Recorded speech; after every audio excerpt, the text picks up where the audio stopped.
उपासक सहनशील इतना होना चाहिए, आंतरिक विकारों का पूर्ण रूप से सहन करने का स्वभाव बना लेना चाहिए। आंतरिक विकार, काम वेदना, क्रोध की जलन, लोभ की प्रवृत्ति, मोह की ममता, अहंकार का मद, किसी भी वस्तु व्यक्ति स्थान को लेकर, और मात्सर्यता, किसी की उन्नति देखकर अंदर ईर्ष्या होना, इनको सह जाए।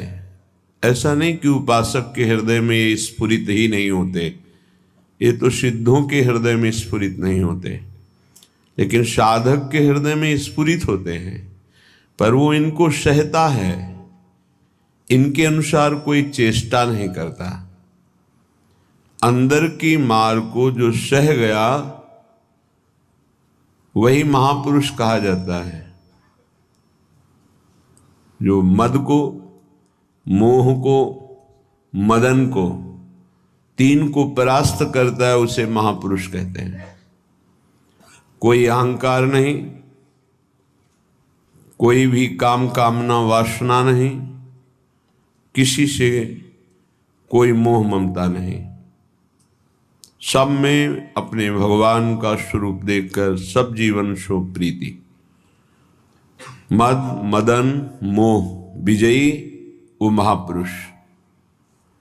तो विजयी होने के लिए इनको सहा जाता है, बस इसी से आप जीत जाएंगे और ये हार जाएंगे। जिसने सहने का निश्चय कर लिया वही महाभागवत।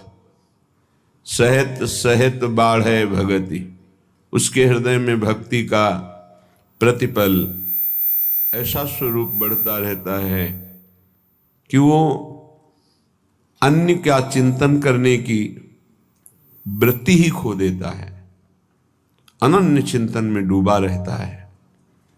बाहरी कोई गाली दे, मारे, तिरस्कार करके निकाल दे, सह जाओ, सह जाओ, तुम पवित्र हो जाओगे, तुम महान बन जाओगे। ये संसारी पुरुष इसे नहीं समझ पाएंगे क्योंकि अहम है। कैसे सह जाऊं? वो हमको ऐसा बोलेगा, हम सह जाएंगे, फिर वो और बोलेगा, नहीं वो बोलने लायक नहीं रहेगा, आप सह जाओ। ये आपका सहनशीलता का स्वभाव ही उसको परास्त कर देगा। सबसे बड़ा बल क्षमा, और वही क्षमा उसका परिवर्तन कर देगी। नहीं परिवर्तन करने लायक है, दंड देने लायक है, तो उसका पतन भी हो जाएगा, बहुत बुरी तरह से नष्ट हो जाएगा वो। उमा क्षमा साप होते भारी, दोनों तरह की मार सह जाए वही महात्मा, चाहे गृहस्थ हो या विरक्त हो। तितिक्षा पहला लक्षण है भगवत प्राप्ति के उपासक का, सहन करना। इसे अंदर बैठा लिए, ना तो किसी से कहना है, ना किसी से सहयोग लेना है, चाहे बाहरी आक्रमण हो चाहे आंतरिक। चुपचाप अपने आराध्य देव का विधान देखना है, बस आप जीत जाओगे माया पर। आप मन को अपने अधीन कर लेंगे, जो बहुत कठिन बात है।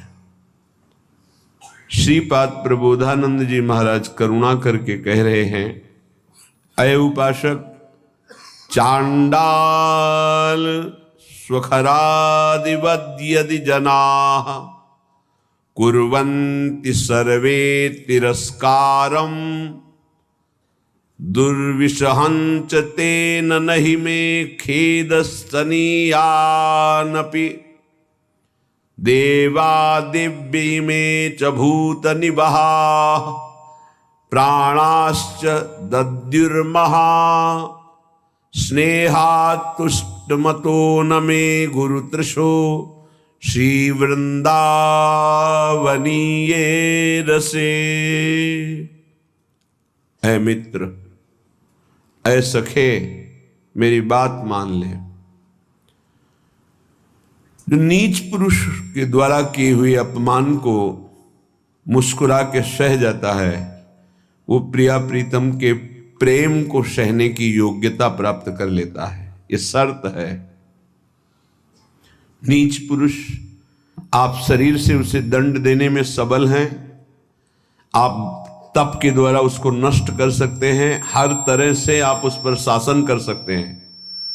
ऐसे होते हुए भी आप किसी भी तरह का उसके लिए कोई दंड विधान नहीं करते और वो आपको गाली दे रहा है। हो सकता है वो आपके शरीर को भी चोट पहुंचा दे, आप मुस्कुरा के चल दिए तो आपको वो वस्तु मिलेगी जो बड़ी बड़ी साधना से नहीं मिलती। ये रहस्य है। यह रहस्य जल्दी किसी की समझ में नहीं आता है। अगर समझ में आ गई तो समझ प्रिया प्रीतम के चरणों तक पहुंच जाएगी। प्रार्थना मान लीजिए, सहन करना प्रिया प्रीतम को प्राप्त करना है। कहने चांडाल सुखरादिवद, जैसे कोई गधे को, कुत्ते को ऐसे बुरी तरह से तिरस्कार करेगा, वो क्या करेगा? चल देगा। गधा खड़ा है, क्या करोगे? डंडा मारोगे, उसको गाली दोगे, वो चल देगा वहां से। वो कोई आप प्रतिक्रिया नहीं करेगा आपके प्रति, वो भाग पड़ेगा वहां से। कुत्ता है, आप टुकड़ा रोटी का डालिए, पुचकारिए, आएगा, फिर डंडा मार दीजिए, फिर चला जाए, फिर पुचकारिए, वो फिर एक बार आपको देखकर हिम्मत करेगा, फिर आएगा, फिर मार दीजिए। वो कोई प्रतिक्रिया नहीं करेगा, प्रतिकूल व्यवहार नहीं कर पाएगा। ऐसे एक बार परमहंस श्री स्वामी ओंकारानंद सरस्वती जी महाराज उनके चरणों में बैठे हुए थे, तब उन्होंने कहा, बच्चा,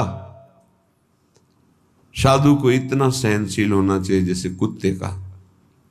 कुत्ते का सहनशील स्वभाव, उसे टुकड़ा डालो, पुचकारो, आ जाएगा, डंडा मारो, भाग जाएगा, फिर बुलाओ, फिर आ जाएगा, उसको मान अपमान का कहीं कोई बोध नहीं।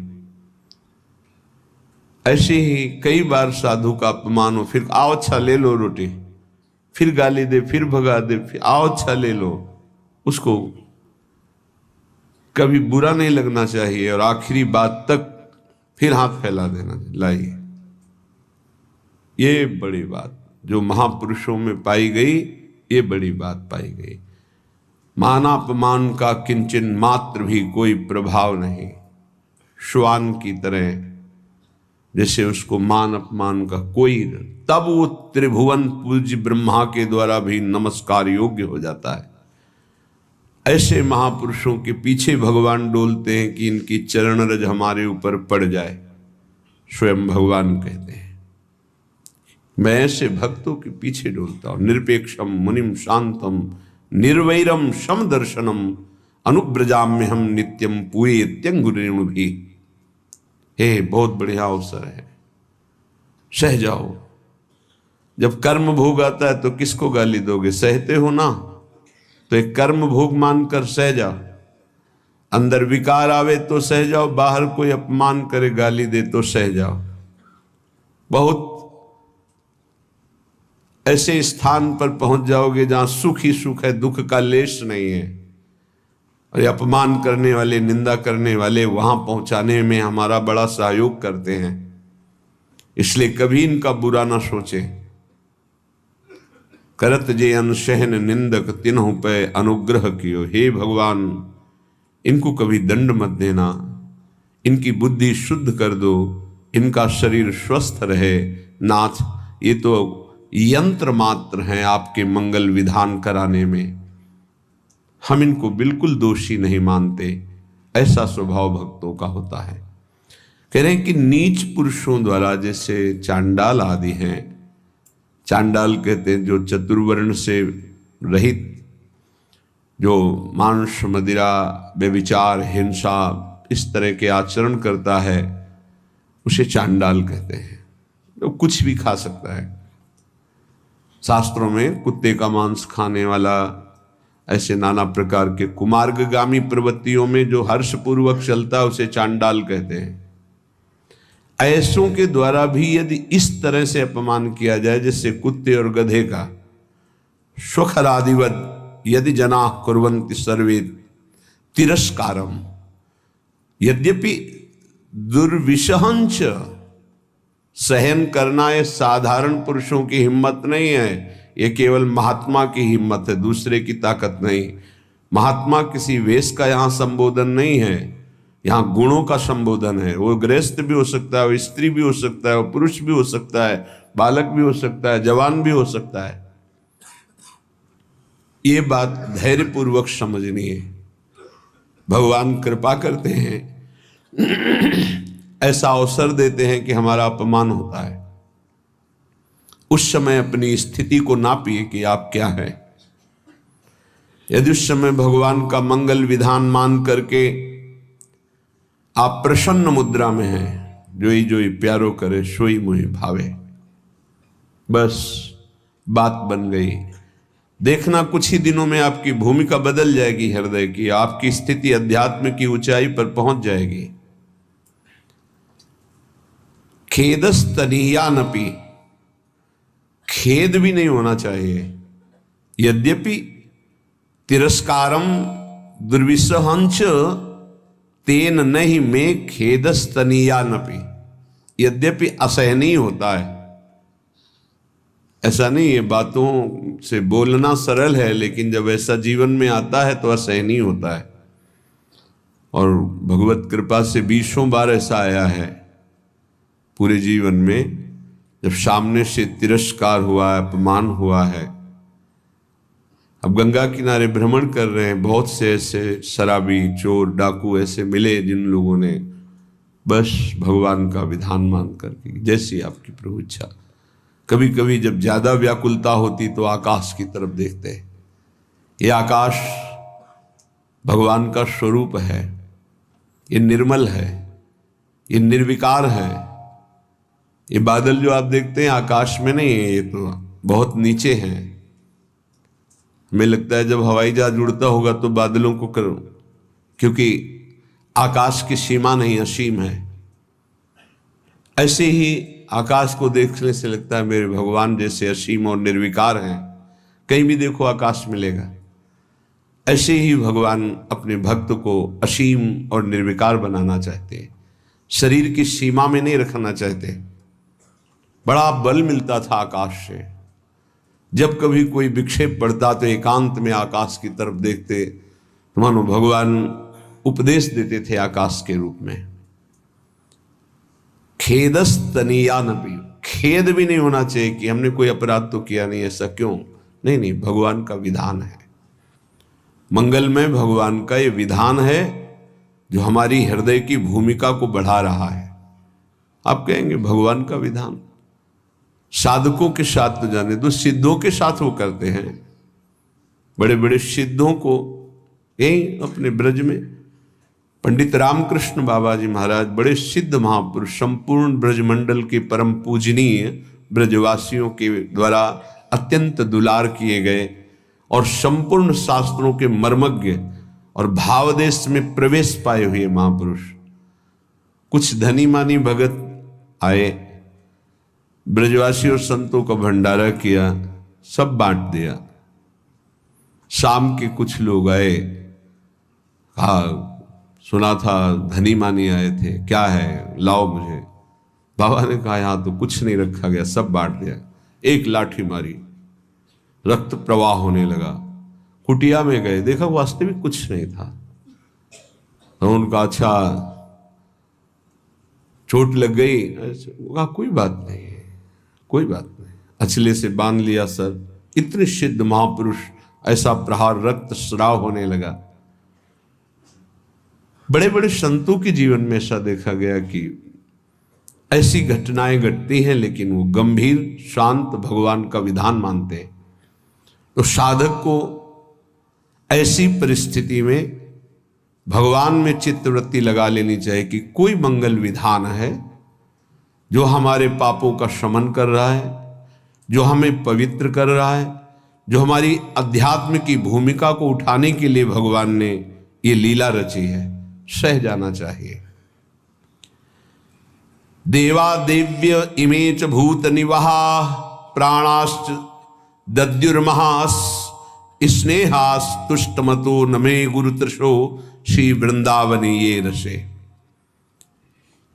वृंदावन में जितने वास करते हैं, चाहे वो पशु पक्षी हों, वृक्षलता हों, या भगवान शिव गोपीश्वर के रूप में विराजमान, या जो भी देववृंद, व्यक्त अव्यक्त महापुरुष, मैं सबसे बहुत तृष्णाशील होकर के याचना करता हूं कि आप हमसे संतुष्ट हो जाएं और मुझे कभी किसी अपराध के कारण वृंदावन से बाहर ना निकाला जाए। ये वृंदावन का जो महायश है वो समापन की तरफ प्रार्थना कर रहे हैं।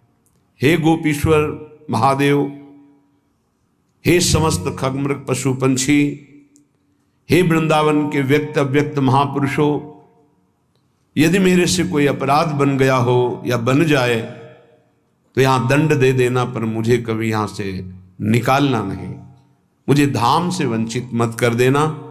मैं बहुत तृष्णाशील हूं, बहुत प्यास है हमारे अंदर प्रिया प्रीतम के प्रेम की, और वो केवल वृंदावन प्रेम समुद्र ही बुझा सकता है। इसलिए मुझे कभी अलग मत करना, कोई अपराध बन जाए तो मुझे यहां से निकालना मत।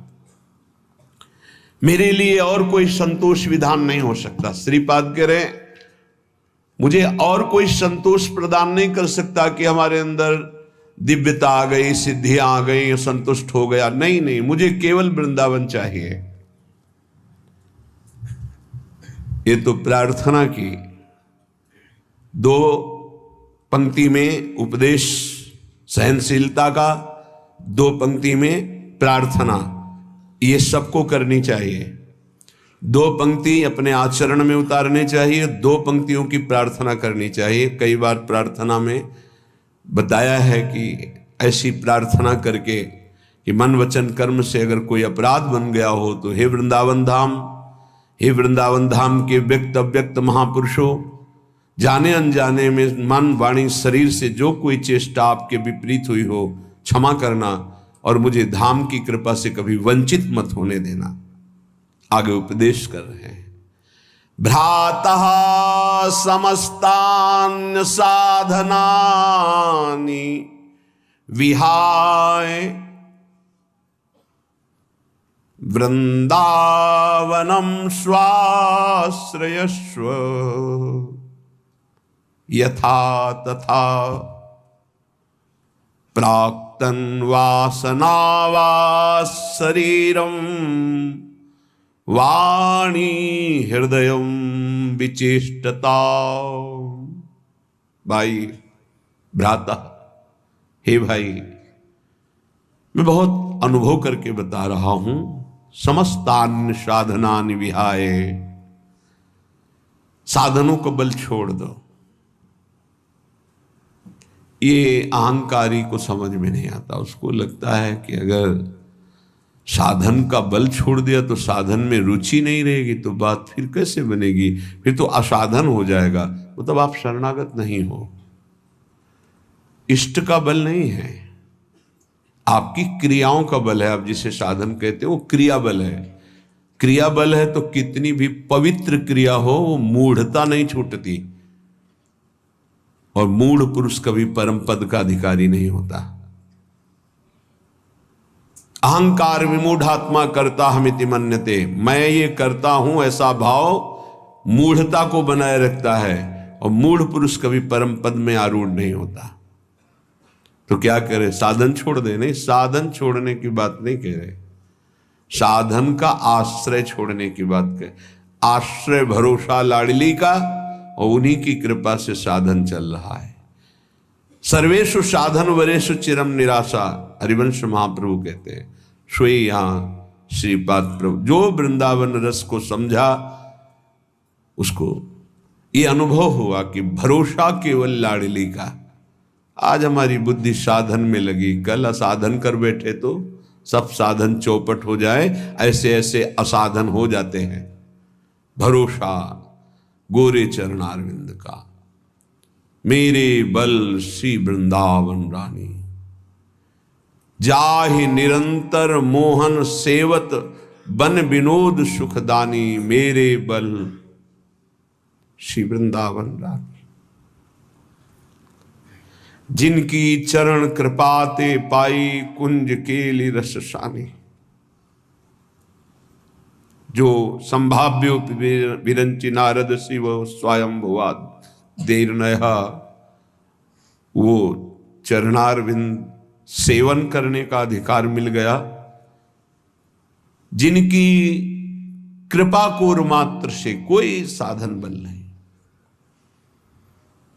जिनकी चरण कृपाते पाई कुंज केली रससानी। अब तो मन वचन कर्म से मैं बिक गई अपनी स्वामिनी के हाथ।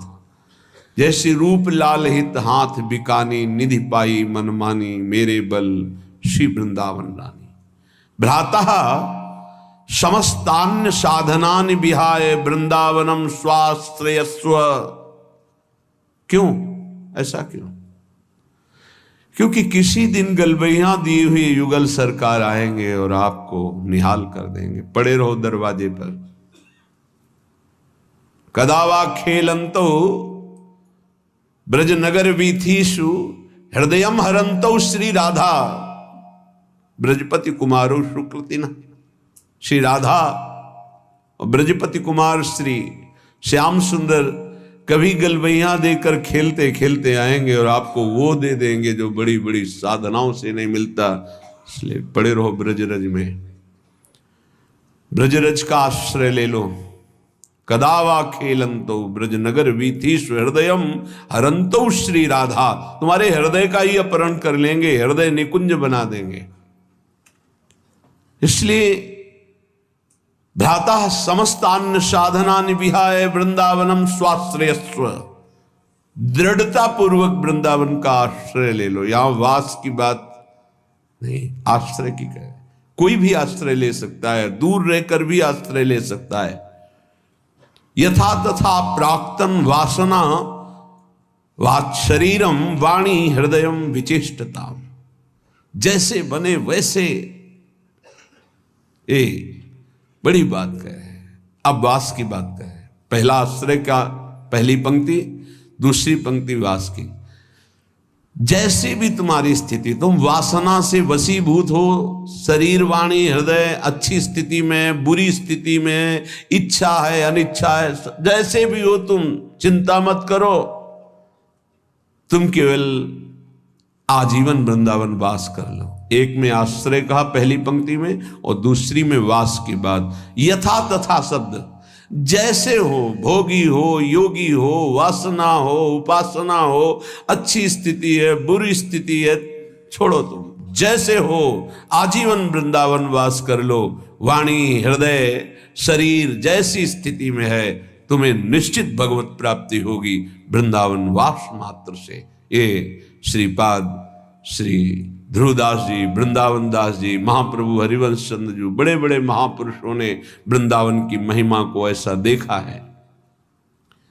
तादृक् कामो भवतु भगवन् येन कस्यांचिदेणी दृश्यासक्तोऽप्यः न बहिर्यामि वृन्दाटवीतः। तादृग्दम्भोच्युदयतु तथा अहंकृतिश्चापि मे स्यात् येनाप्यस्मिन् रसमय वने रोचये नित्यवासम्। हे मृगनयनी श्री किशोरी जी, मुझे अपने जनों का संग करा के कोई काम दिलवा दो। तादृक् कामो भवतु भगवन् येन कस्यांचिदेनी। कोई भी काम, सोनी लगाऊंगा, पूछा लगाऊंगा, जूठे पात्र मार्जन करूंगा, जो भी आप,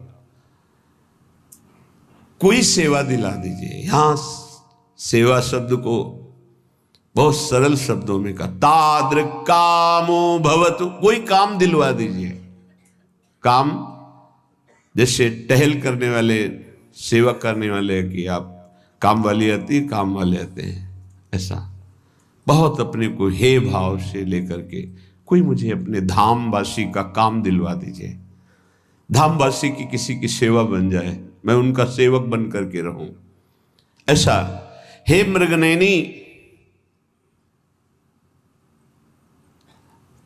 उस काम का फल क्या होगा मैं जानता हूं।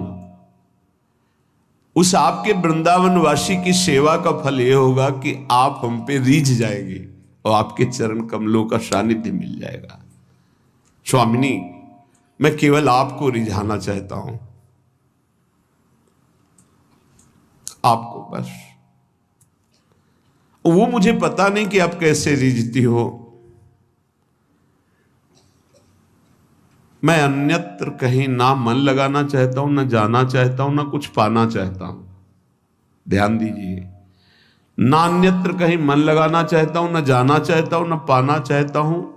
यद्यपि मैं दम्भी हूं, दम्भी इसलिए हो सकता है कि मैं जो कह रहा हूं पूरा सत्य ना हो, जो कहा जाता है वो सत्य होना चाहिए, नहीं तो दंभ होता है। तो हो सकता है प्रियाजू, मैं जो कह रहा हूं कि मैं मन से, वचन से, कर्म से केवल आपको पाना चाहता हूं, तो हो सकता है कोई और भी इच्छाएं हो, तो मैं दंभी भी हो सकता हूं, अहंकारी भी हो सकता हूं।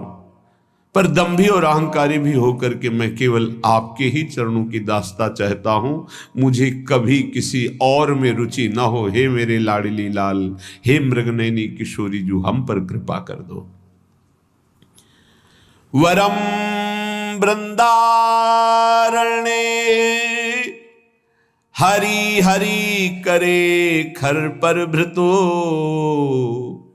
भ्रमामो भैक्षार्थ स्वपच गृह बीथी सुदिन सहा, तथापि प्राचीन परम सुकृतैरत्र मिलितम् नने व्यामोन्यत्र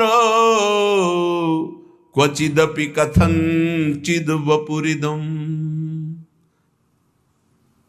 वरम वृंदारण्ये हरि हरि, हे हरि, हे हरि, बड़े आर्त भाव से पुकार रहे हैं, हे हरि, हे हरि, कृपा कर दो। क्या मैं वृंदावन वास करूं और हाथ में रज का पात्र लेकर के भिक्षा मांगूं और वृंदावन के स्वपच तक की भिक्षा जूठन मांग करके उदर पूर्ति करूं, राधा राधा राधा ऐसा गाता रहूं। वृंदावन में जाति पक्ष को नहीं देखा जाता, जो ऐसा देखते हैं उनके सुकृत नष्ट हो जाते हैं। हरिराम व्यास जी बहुत बड़े अद्भुत दिग्विजयी विद्वान, जिनके शिष्य मधुकर शाह जैसे महाभागवत, वो कह रहे हैं महाप्रभु हरिवंश चंद्र जी के जब शिष्य हुए, वृंदावन की रज का सेवन किया, रस का स्पर्श हुआ, तब जो उनको अनुभव हुआ वो कह रहे हैं, व्यास रसिक तेई बड़े ब्रजते अनत न जाए, वृंदावन के स्वपच की जूठन मांगे खाए। वही सबसे बड़े रसिक हैं जो ब्रज की सीमा के बाहर नहीं जाते और वृंदावन के स्वपच तक की जूठन मांग करके खाते हैं। देहाभिमान रहित अवधूत स्थिति। व्यास मिठाई विप्र की में लागे आग, वृंदावन के स्वपच लो जूठन खइए मांग। आग लगे बाहर के विप्र की दी हुई मिठाई में, लेकिन वृंदावन की स्वपच की जूठे टुकड़े मिल जाए तो निहाल हो जाओगे। कितना भी हो, थोड़ा सा देह भाव बना रहता है।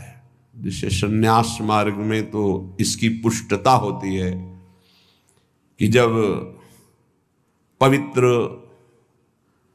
भिक्षा ना मिले 3 दिन, तब दूसरे वर्ण की, वो भी पकवान, जब 3 दिन उनकी भिक्षा न मिले तो तीसरे वर्ण में फल और मिठाई आदि।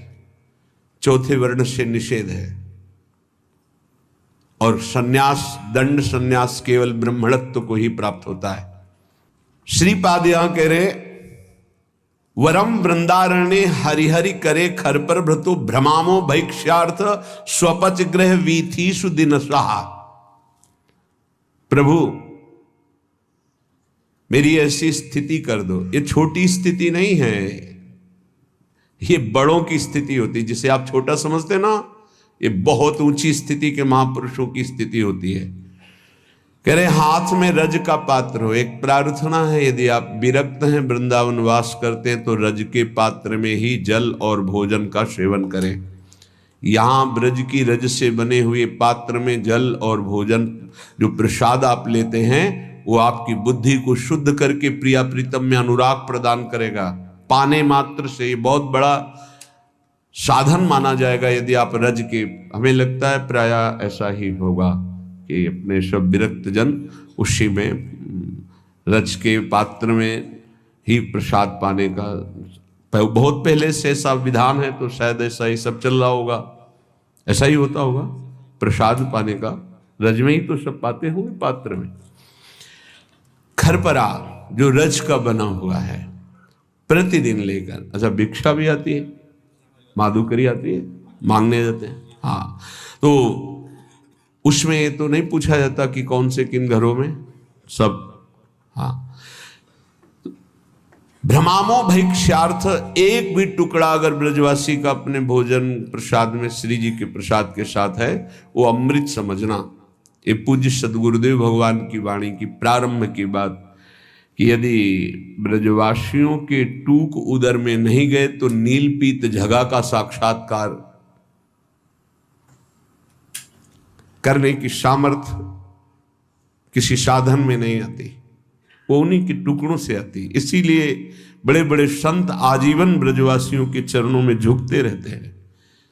है इस रज में जन्मे हुए ब्रजवासियों के महिमा का कुछ है ऐसा प्रताप, जिस पर वो प्रसन्न है, जिसको वो भाव या डांट फटकार से भी टुकड़ा दे देते हैं, वो प्रियालाल के प्रेम में डूबने की योग्यता प्राप्त कर लेता है। व्यवहार नहीं रखना, अपराध बन जाएगा, क्योंकि इनके व्यवहार को केवल नंद नंदन ही झेल सकते हैं, दूसरे नहीं। इनके व्यवहार को ना देखना, इनके व्यवहार को क्षमता नहीं कि तुम देख पाओ, इनके व्यवहार को देखकर तुम्हारा दोष दर्शन हो जाएगा। इसीलिए महाप्रभु चैतन्य देव जब यहाँ किसी को भेजते थे, तब कहते थे ब्रजवासियों पर निर्दोष दृष्टि रखना। वो उसी हाथ से अपने बालक को शौचा रही है और बिना प्रक्षालन के रोटी दे रही है, तो भी दोष दर्शन मत करना। बहुत बड़ी उपलब्धि है ब्रज टूक की, ब्रज के अन्न की, जो ब्रजवासी। आज भी हमारे गुरुदेव भगवान का जो श्री जी का भोग लगता है, तो तेहरा में भिक्षा के द्वारा, पहले भी सुबह 8 बजे जाते थे, 2-3 घंटे में पूरे गांव से जो 2-4-5 किलो आटा मिलता है, ऐसे ऐसे ब्रजवासी देते हैं। ऐसे कि बच्चा लेके आया, कढ़ाई में जो ऐसे ऐसे किया जाता है, करछुली कहते हैं, करछी, वो आधा तो चलने में गिर गया, छोटा बालक आधा के झोली में पड़ा, मतलब एक रोटी का धुरन, पूरे गांव से मांगने पर 5-6 किलो। वो जितने दिन चला फिर वैसे, वो तब जाकर के उस वस्तु की अनुभूति होती है। ये रबड़ी रसगुल्ला ये सब दूसरा अनुभव कराएंगे, लेकिन ब्रजवासियों का टूक जो जाएगा, वो प्रिया प्रीतम के लिए रोना सिखा देगा। वो क्यों रो रहे हैं उसका कुछ पता ही नहीं है, कोई चाह, कोई मांग, कुछ, कोई दर्द, कोई परेशानी, कुछ नहीं। जानते हो, आगे लिख रहे हैं, वो महान सुकृति होता है, वो महान होता है। ये जो व्रती है ना, ब्रजवासियों के दरवाजे पर खड़े होकर उनका टूक मिला, और वो जब हृदय में जाता है तो पापों का नाश करके महान सुकृत उदय करता है। कौन सा सुकृत? वो कदावा खेलंतो ब्रजनगर वीथी सुहृदयम हरंतो श्री राधा ब्रजपति कुमारो सुकृति नहा। श्री हरिवंश प्रसिद्ध धर्म समुझे न अलप तप, समझो श्री हरिवंश कृपा सेवो धर्मिन जप। रसिकों का जप करो, रसिकों का सेवन करो, रसिकों को समझो, उनकी आज्ञा का पालन करो, तब समझ पाओगे हरिवंश धर्म। श्री हरिवंश प्रसिद्ध धर्म समझैना, अलप तप, छोटी तपस्या वाला नहीं समझ सकता। आगे जो बहुत बड़ी बात करे कि यदि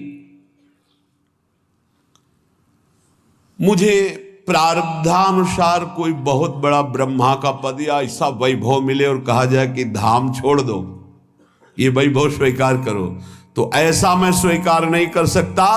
ब्रज के पात्र में स्वपच के घर से जूठन मांगकर खाकर वृंदावन वास करूंगा और राधा राधा उच्चारण करूंगा। ये रहनी, ये सहनी प्रियालाल की प्राप्ति करा देती है। प्रियालाल की प्रेम की प्राप्ति सबसे दुर्लभ बात है।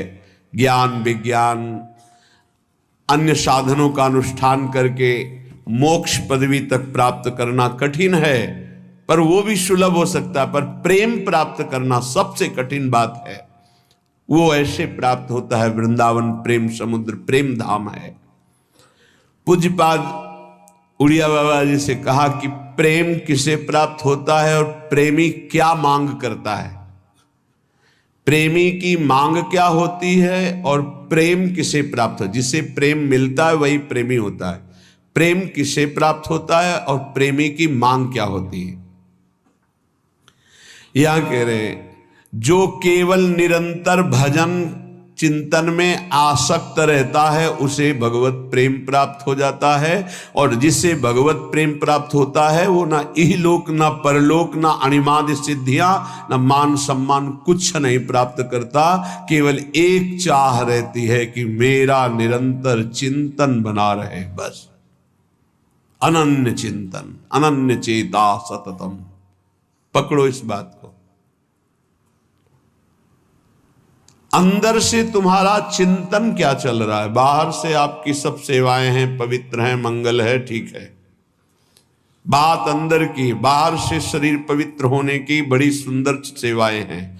अंदर चिंतन अगर राधा वल्लभ श्री हरिवंश, राधा वल्लभ श्री हरिवंश नहीं चल रहा है तो अभी अधूरा है कार्यक्रम। एक टांग केवल कैसे चला जाता है जानते हो, देखते हो कितने कष्ट पर चलते हैं। दो टांगों से कितनी आराम से चला जाता है, दो पंखों से पक्षी आकाश की यात्रा करता है। ऐसे ही शरीर से सेवा और मन से सुमिरन, इन दोनों से अध्यात्म की ऊंचाई पर पहुंचा जाता है। यदि शरीर से सेवा नहीं तो मन के सुमिरन में आप जो लगे हुए हैं उसमें संपूर्णतः आप नहीं लग पाएंगे। सेवा की अत्यंत आवश्यकता है बड़े बड़े सिद्ध होने की। अगर शरीर सेवा में लगा है, मन सुमिरन नहीं, तो सेवा में आप टिक नहीं पाएंगे, आपकी वासनाएं गिरा देंगी आपको। दोनों अत्यंत आवश्यक है, शरीर से सेवा और मन से सुमिरन। चाहे गृहस्थ हो चाहे विरक्त हो, अपनी अपनी पद्धति, निवृत्ति मार्ग परक सेवा, प्रवृत्ति मार्ग परक सेवा। जो शरीर से सेवा और मन से सुमिरन करते हुए एक ही मांग करता है कि मेरे सेवा और सुमिरन में कभी बाधा ना पड़े, ना इहलोक ना परलोक ना अणिमादि सिद्धियां ना मान सम्मान, मुझे कुछ नहीं चाहिए, वही भगवत प्रेम को प्राप्त करता है। भगवत प्रेमी में भगवत चिंतन के सिवा, भगवत प्रेम के सिवा कोई मांग नहीं रहती।